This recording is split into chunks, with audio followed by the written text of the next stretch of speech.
Hello friends and welcome to the Tao of Goblin. We have just concluded the month of performances, and as I mentioned in the last video, there was a thing there that I didn't really talk about because I wanted to see the general reaction to those first three videos before I started telling people sort of what I was after. So I used a different method for each of those videos. Going into the first video, I focused mainly on musicality. The second video was all about just sort of a free-form get at it. And the third video was a tech demo. I just wanted to show some tricks I was working on and see how the communities that watch my videos would react to those.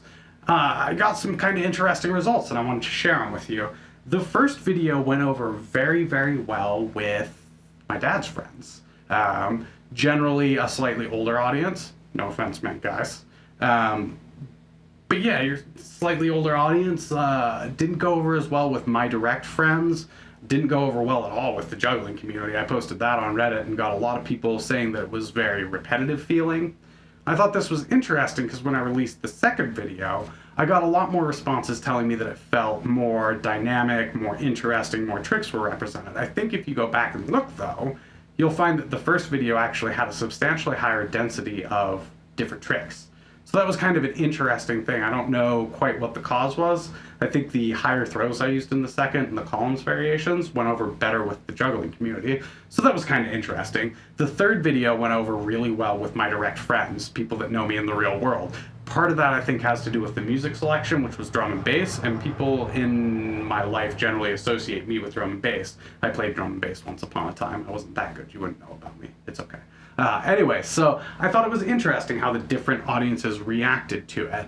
I don't know how people are going to react to this fourth and final video that we just did, but I suspect it's going to be similar to the first. I think it's musically much tighter than the other two of the three, and much closer to the first video, but the trick density is a little different.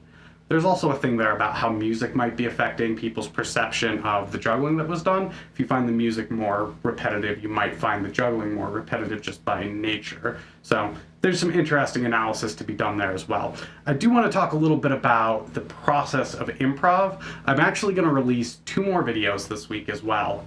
These are actually the very first and the very last recordings we did of the week 4 performance video. So we chose a middle take that we thought was the best, but I wanted to share sort of the process. I think it's interesting because people think of improv and they're like, well, it's magic. You just pull it out of air. But it's not that really. As a performer, you have a toolkit. You have things that you know how to do, and you have a general idea of what you're trying to do when you go into any performance. And so you pull from your toolkit. And what's really interesting, I think, about all 3 of the recordings, the actual one we released and the 2 more that we're going to give you, is they all have general similarities. Like, they're clearly improv, so you'll see that the trick ordering and the types of tricks I'm doing will change a little bit, but it can be broken down into basically columns tricks up front, into sort of more Mills Mess tricks. There's a little bit of a column-y trick again, a finish with a couple more Mills Mess, more variations of shape-shifting, and then it goes into the outro with just a little bit of column-y tricks. So that is there and present through all 3 of the recordings. Even though the first one I did, I hadn't ever listened to the track in Juggler before. I knew what the track sounded like, had listened to it, but never actually juggled actively to it. So there's a plan when I go into an improv, and even in a live show where I don't know the music, there's always a plan. It's just being developed on the fly, much like the first take was. So I hope you'll enjoy getting the comparison of how our different takes look and get an idea of maybe what our process is. So I hope you'll come back and see me again soon. If you want to see some unreleased content, I'm going to be putting some things onto my Facebook page, some links to some private videos for anybody there to see a little deeper into the process, some of the takes we've thrown out, also copyrighted music, so you may have to find some performance videos there. You should follow me at Facebook. You'll be able to find it. It's in the comments. Anyways, come see me again soon. Next week, we're going to do a Goblin Talks because I haven't talked to you guys in so long. It's been over a month. Anyways, have a good one. See you soon.